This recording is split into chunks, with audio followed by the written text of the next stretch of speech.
You know that phrase, when you try to please everybody, you end up pleasing nobody? It's a sentiment that I and my fellow gamers have expressed for decades, and frustratingly, it's wisdom that never seems to reach the CEOs behind major gaming producers and developers. Nowadays, it seems like there are more games that try to follow industry trends in order to appeal to the greatest number of people possible, while ignoring the core fanbase which gave the creators and their franchises success in the first place, resulting in mediocre experiences. That said, we can't paint every gaming company that does this with the same brush. And in fact, I think we should afford some gaming companies that do this some degree of mercy. I will cite the first Deus Ex game as an example. Though it is now widely recognized as one of the greatest, most influential games ever made, it was nonetheless a niche game. Granted, it was a niche game that sold surprisingly well and helped popularize the burgeoning immersive simulator genre,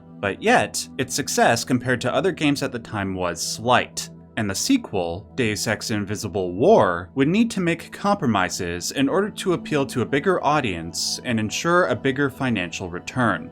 Unfortunately, while the game reviewed well, almost every critic and fan agreed that it was a significant step down from the first game. And the primary reason cited was the attempt to streamline and simplify the first game. The game only sold roughly 100,000 copies more than the first Deus Ex, and the comparatively higher production cost made the developers, Ion Storm, go out of business. That said, for the next several years, the first Deus Ex continued to maintain enough of a cult following and influence on the industry that the IP owners, Eidos, believed that a new Deus Ex game could achieve mainstream success. So, they gathered a team of top industry developers to work in Canada, or as every entertainment industry refers to it, the land of the cheap. Once the team was assembled, Eidos gave them one simple order. You know that thing that almost killed the Deus Ex franchise? Trying to appeal to everybody? Yeah, we're gonna do that again. Did I ever tell you the definition of insanity? Idiotic! The Deus Ex franchise had become a victim of the very thing the games were trying to criticize. Tone-deaf corporations that didn't understand their customer— wait, the game was actually great? Yeah, so you know that other phrase, there's an exception to every rule? Deus Ex Human Revolution is the one time that a game tried to make everybody happy and succeeded. Not only did the game score exceedingly well among critics and fans, both newcomers and veterans, it appears to be the best-selling immersive simulator game of all time. Me personally, I think the game is not only a great stealth action game that holds up a decade and a half later, it's a massive creative achievement. It had everything going against it, living up to the majesty of the first game. A story that boxed itself in with the last game, and I need to re-emphasize the fact that this game would be the developer's first ever project. Nonetheless, Eidos Montreal managed to pull off a literal miracle, and for that, the game deserves more praise and recognition than it gets. And it also deserves every bit of criticism because it's still trying to fix things that are broken! Look, I want to apologize in advance because I'm about to dump a whole bunch of criticism on top of this genuine achievement of a game, but it needs to be said.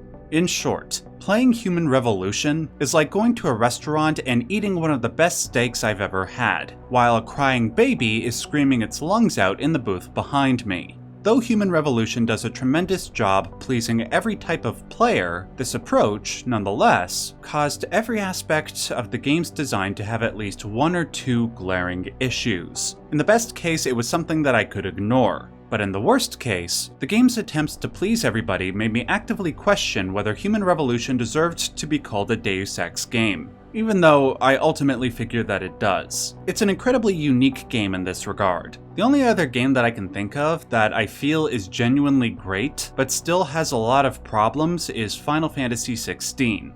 And for that reason, I think it's a fascinating case study in game design. Today, I want to effusively praise and simultaneously criticize Deus Ex Human Revolution. But before I do, make sure to give this video a like, that helps me out a lot. And if you like the type of video game analysis that I do here, please consider supporting me on Patreon or joining my YouTube membership section. I will leave links to both in the description box below. Now, let's get down.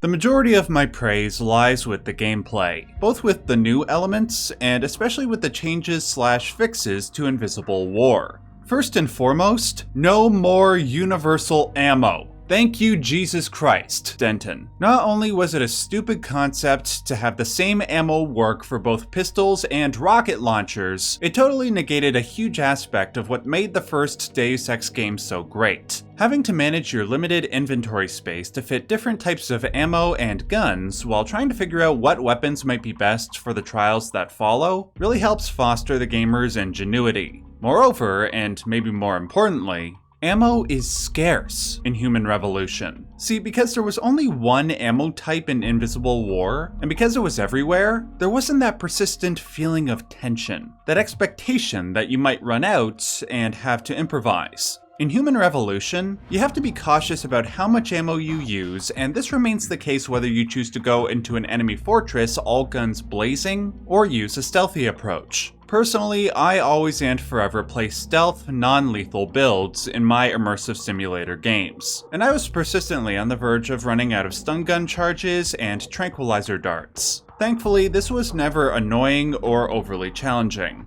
With every major mission, there's only like 2 or 3 enemy encounters out of 10 where I had to improvise due to lack of ammo, and figuring out how to subdue or move past enemies without getting detected always resulted in an immense feeling of satisfaction.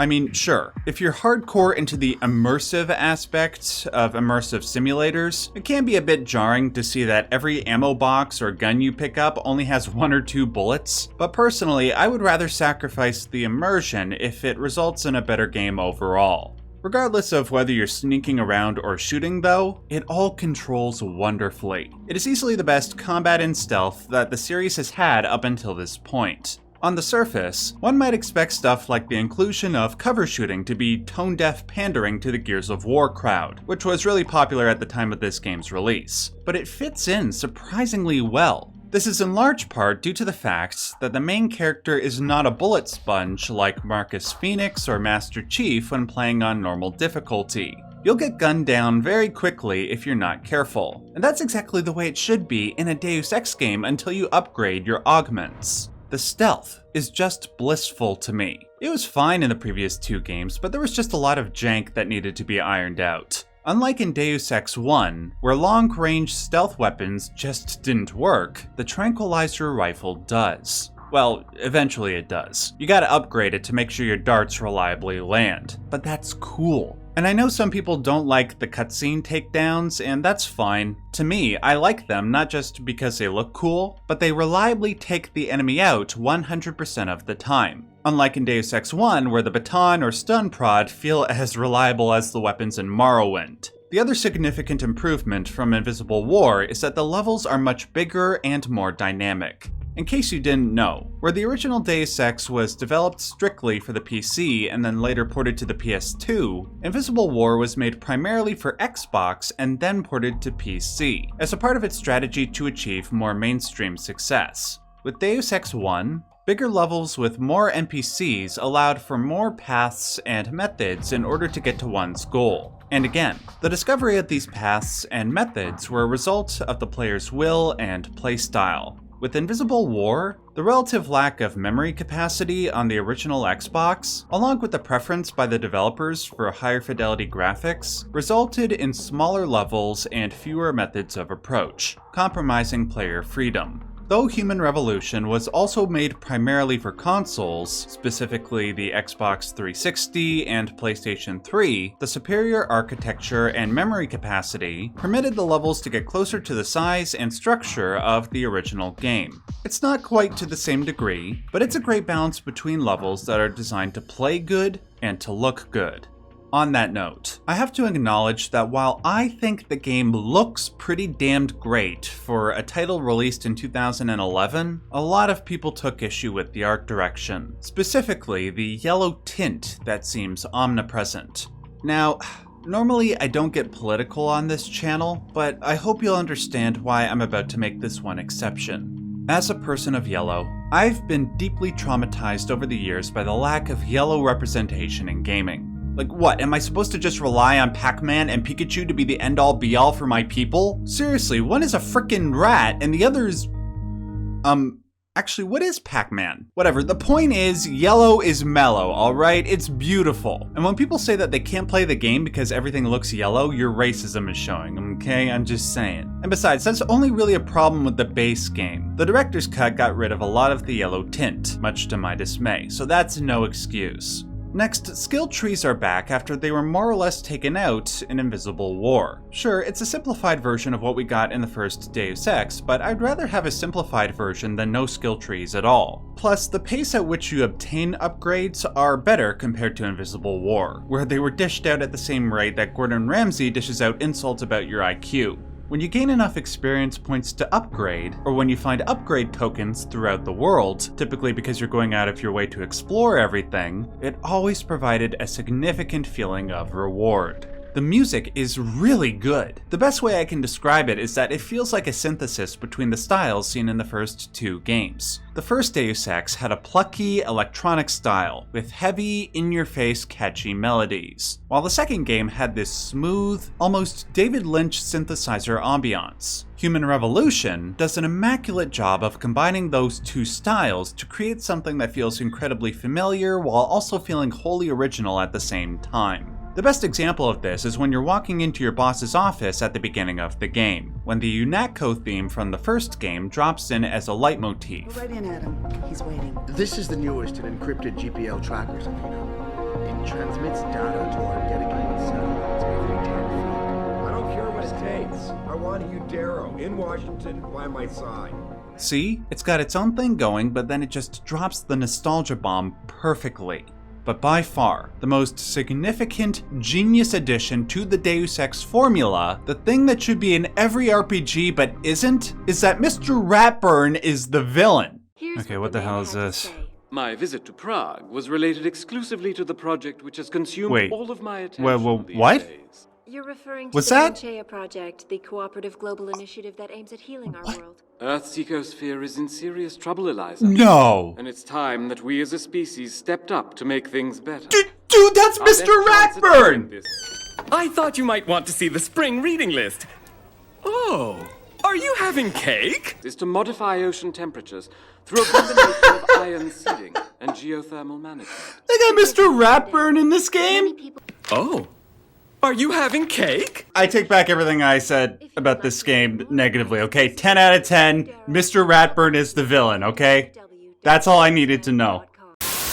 No, but seriously, of course I'm talking about the conversation battles. While dialogue options aren't exactly novel in RPGs, the unique way that Human Revolution approaches them, through its quote-unquote social battle system, is genuinely fantastic. Don't get me wrong, I like dialogue systems in games like, say, Fallout New Vegas, where if you have a high enough speech stat, you get access to special, more persuasive responses. While you can upgrade social stats in Human Revolution, it's not as simple as picking the best response. You still have to pay attention to the data that appears on screen regarding the NPC's personality type, or what situation that NPC finds themselves in to get your desired outcome. This provokes a greater sense of involvement and sense of personal accomplishment than you get from speechcraft in most RPGs.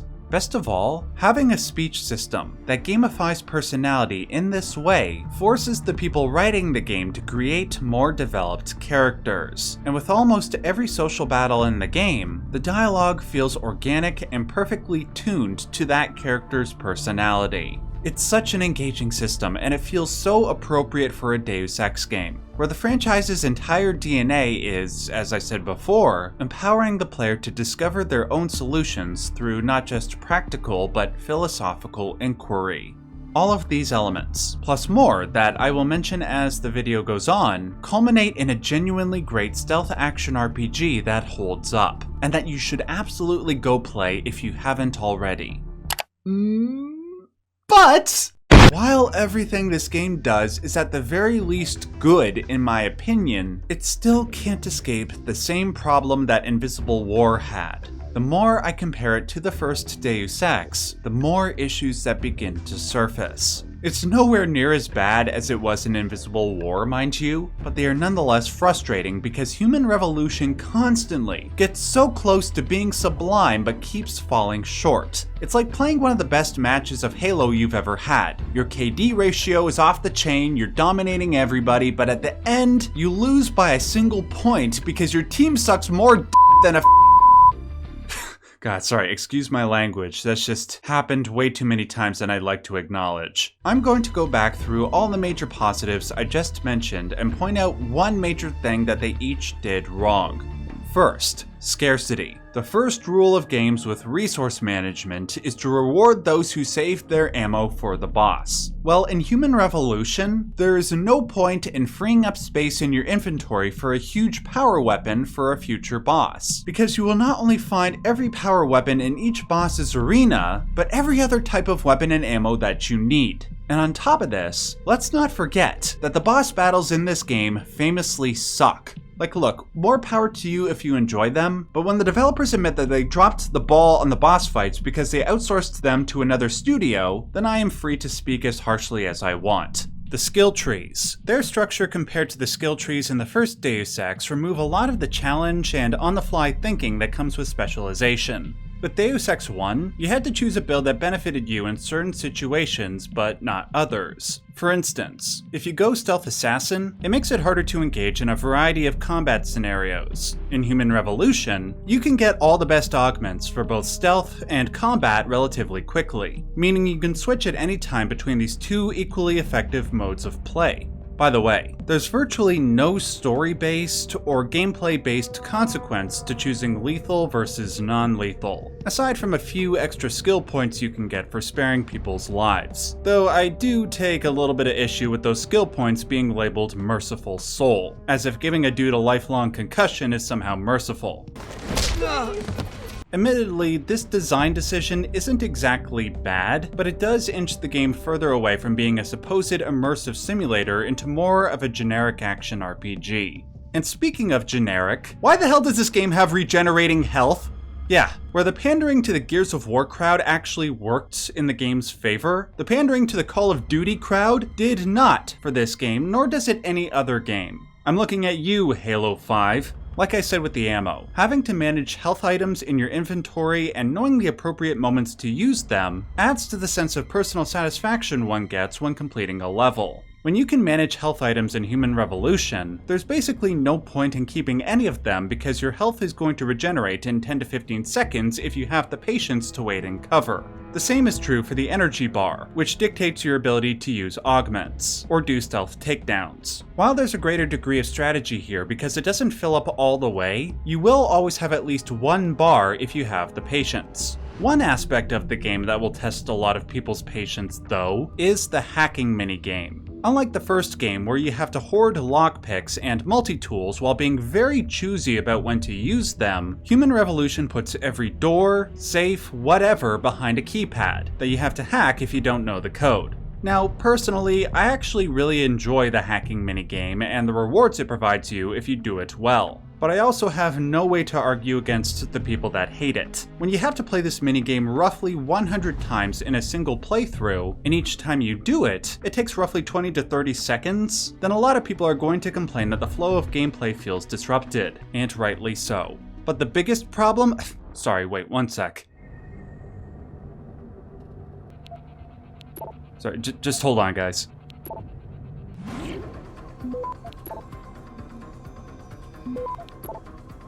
Secret agent man, secret agent man. Alright, cool. But the biggest problem in Human Revolution is the lack of choice and consequence the gamer has compared to Deus Ex 1. I mean, sure, if you really think about it, Deus Ex 1 is a linear game, with a lot of fixed story moments and decisions, but the amount of freedom you had between those nodal points was much greater.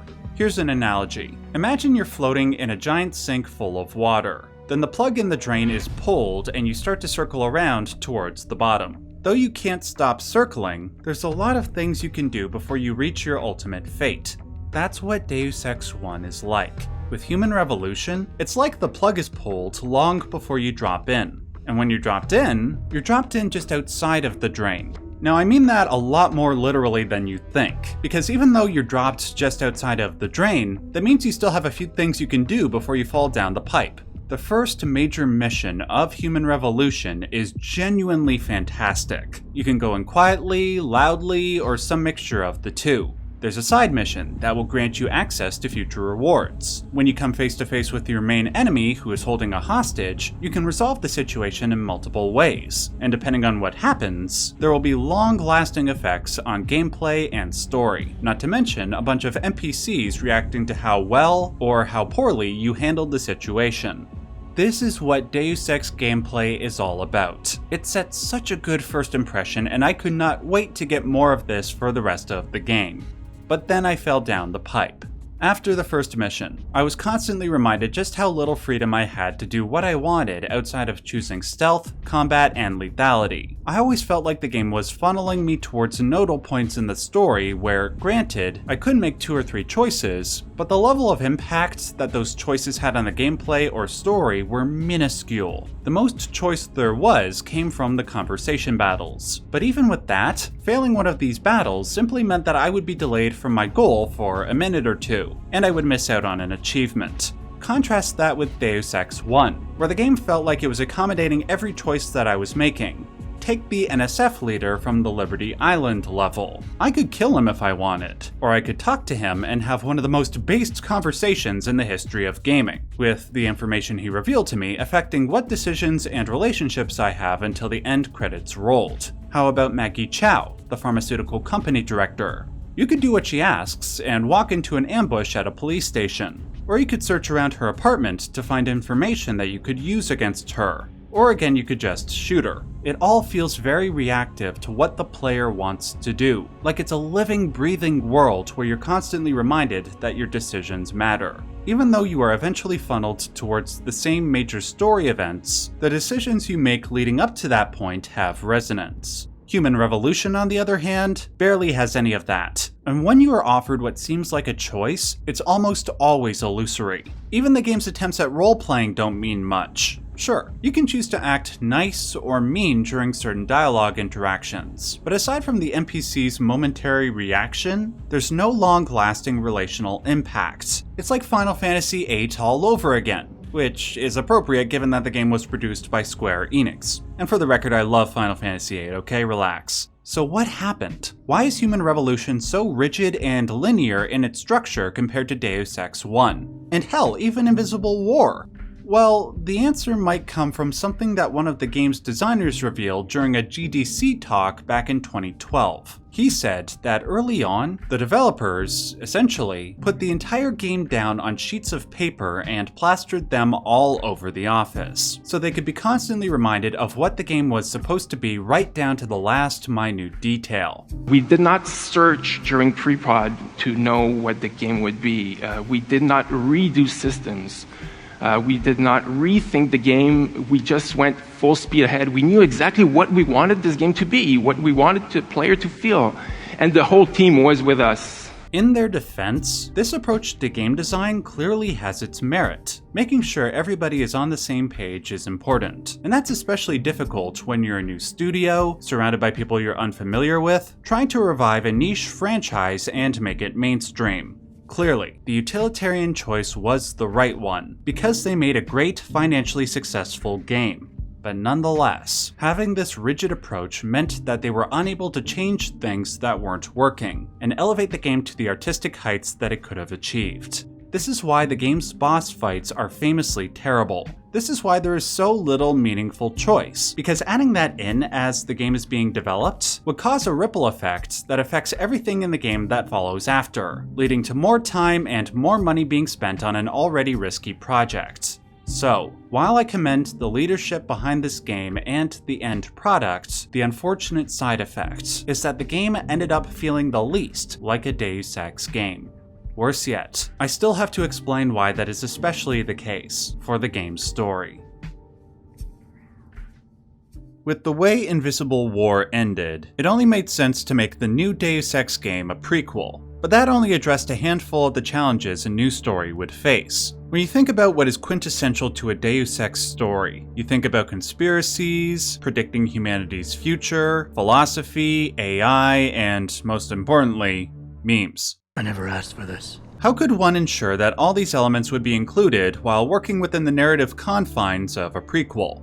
Like with everything I said up until this point, I think the story of human revolution needs to be commended given the circumstances. The story is actually pretty good, and it is certainly better than most video game stories. It has great dialogue, some of the best in the series, which is in no small part due to the aforementioned social battle system. It easily has the best performances, even though that wasn't exactly a high bar. Oh my god, JC, a bomb! A bomb.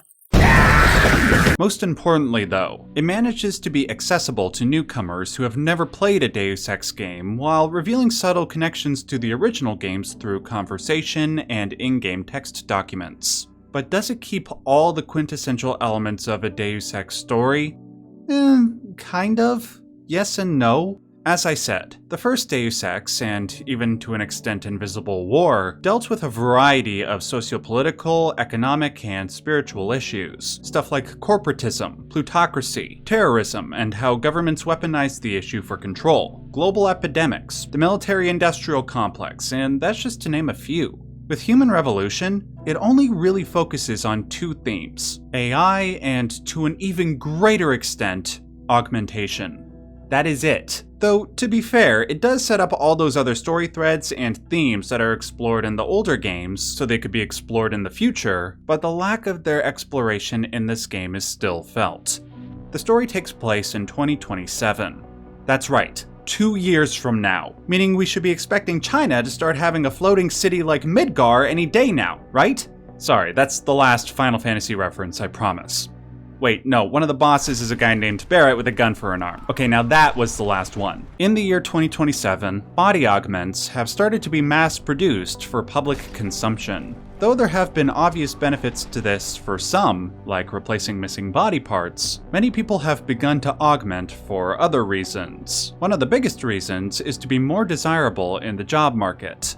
Many have taken issue with this. On a spiritual level, using technology to this degree to make life easier negates the character development that comes with traditional, more difficult forms of study and work. On a financial level, the poor and uneducated are priced even further out of the market, because they can't afford the augments that would help make them competitive. The financial issue is exacerbated by the fact that people with augments need a steady supply of a drug named neuropozyne to ensure that the organic body does not reject its artificial components. Thankfully, we find out at the very beginning of Human Revolution that a researcher named Megan Reed might have found the key to eliminating the use of neuropozyne altogether. But before she can present her findings to the world, she, along with the company she works for, Seraph Industries, are attacked by a group of augmented terrorists, which is presumably done by some entity that is not interested in having her research go public.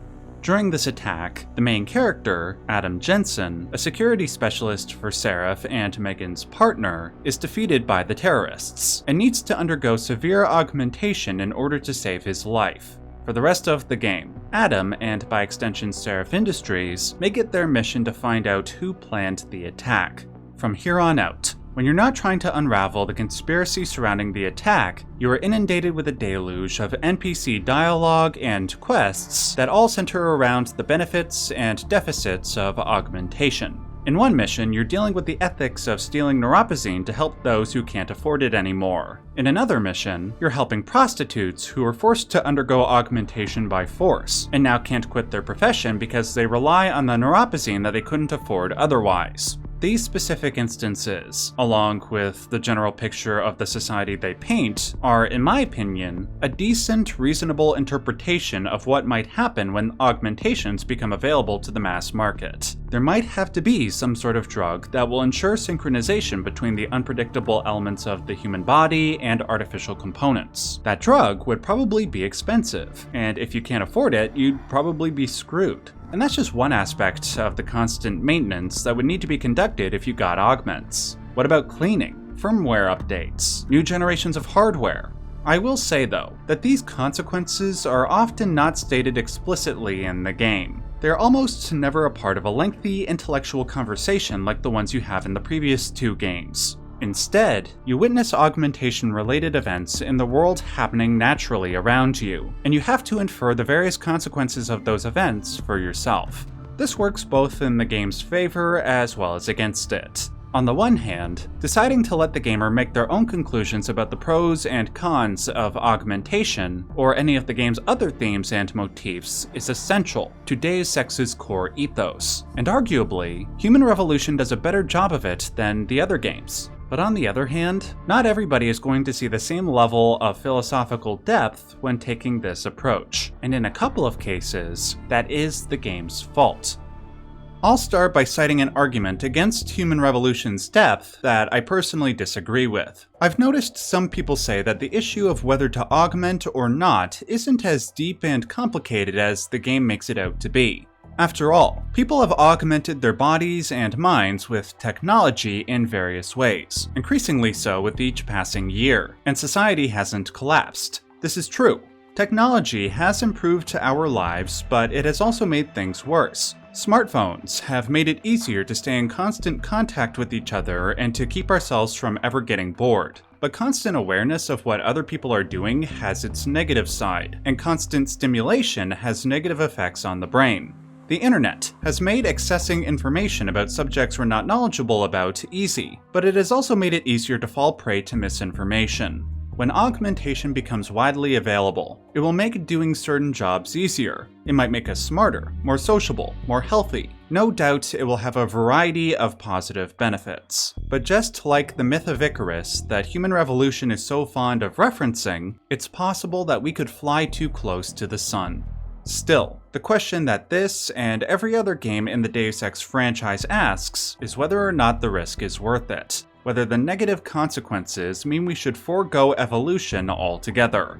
That said, the argument I just made is something that I inferred from the game's themes, rather than any concrete moment in the story. Other people are not going to infer the same thing, either due to how the story is structured and/or how big their pre-existing interest is in the philosophy surrounding humanity and technology is. Also, I structured my argument to humanize both sides of the augmentation debate, because I truly believe both sides have strong points. Unfortunately, where Human Revolution stumbles quite a bit is the presentation of the anti-augmentation side. Almost all of them come across as bigoted, backwards assholes. You can tell by the metaphorical Nazi sash on the arms of the anti-augmentation terrorist group, and their slogan, Purity First, in case you wanted it to be even more on the nose. I mean, sure, it wasn't unusual for the prior Deus Ex games to show a pro-evolution by augmentation bias, but at least it was subtle about it. Though the comparatively one-dimensional anti-augmentation side doesn't ruin the game nor compromise the player's ability to think for themselves, it can make the game seem less deep than it is. My big issue, though, is that unlike the prior 2 games, Human Revolution's presentation of augmentation makes it seem more futuristic than Deus Ex 1, which takes place 2.5 decades in the future. Augmentation will come someday, and maybe it will look like it does in Human Revolution, but not in 2 years. Because of that, the theme feels more like a distant what-if than the quasi-grounded reality we got in Deus Ex 1. Now AI, on the other hand, is already here. It's shaping how we work, how we communicate, how we think, etc. And it's through this lens of artificial intelligence that Human Revolution gets a little closer to the prophetic spark that made the original Deus Ex so powerful. In my mind, the most interesting element of the prior Deus Ex games was the way AI would be weaponized by the powers that be to control people's lives. In Deus Ex 1, the Illuminati sought to do this by way of the Morpheus prototype, which evolved into the Daedalus AI, which would then be used to create a global surveillance network that would curate information for, well, societal sanity. Human Revolution then reveals how these projects came to be, and somehow manages to do both a great job and a sloppy job connecting the timeline. Apparently, the Morpheus AI evolved out of 2 entities in Human Revolution, both of which were created by the Illuminati. One of these entities is called Chiron, the world's most advanced supercomputer. This was created by linking a series of human brains, all of whom belong to females, to the mainframe. That way, the computer could learn to think in a more feminine way, that being abstractly and intuitively, rather than a purely masculine way, vis-a-vis cold hard logic. Putting aside the obvious human rights violations, the merging of two types of gendered thinking to create something more advanced is not only a cool sci-fi concept, it is the natural precursor to the advanced AI that we see in the future of Deus Ex's timeline, especially in regard to using the human mind to perfect an AI, like we see when JC Denton transcends at the end of Deus Ex 1. Unfortunately, beyond this, the game's usage of the AI theme and its connections to the past games are mediocre at best. Take the other entity that the Illuminati created, the Eliza Cassan AI. She, like her successor Morpheus, is meant to curate information, which she does as a news anchor via the Picus News network. Now, look at these two and tell me which one looks and acts superior. Eliza, supposedly, has fooled the world into thinking she is a real person, a master news anchor, and the other is a blue circular face that mumbles more than Marlon Brando after a weekend bender.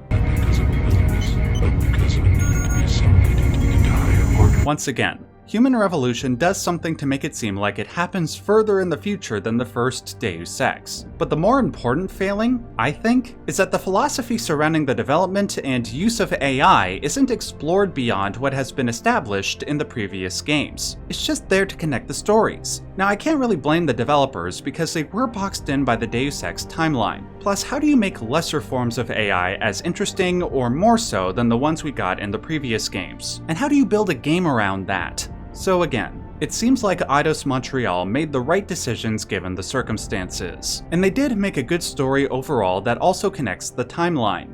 Still, it lacked many of the elements that make up a good Deus Ex story. It lacked both the quantity and quality of big ideas that made the first game the most important game ever made, and which were continued in solid, albeit imperfect ways with Invisible War. What a shame.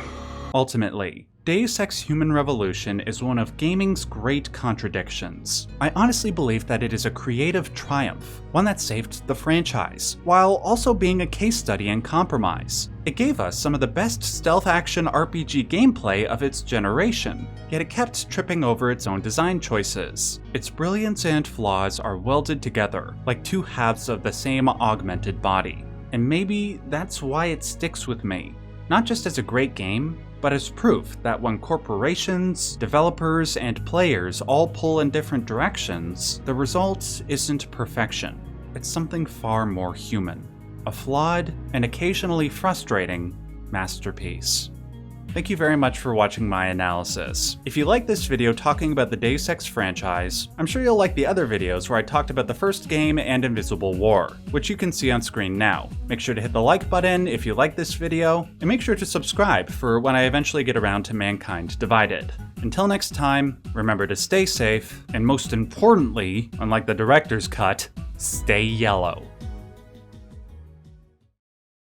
Oh, are you having cake?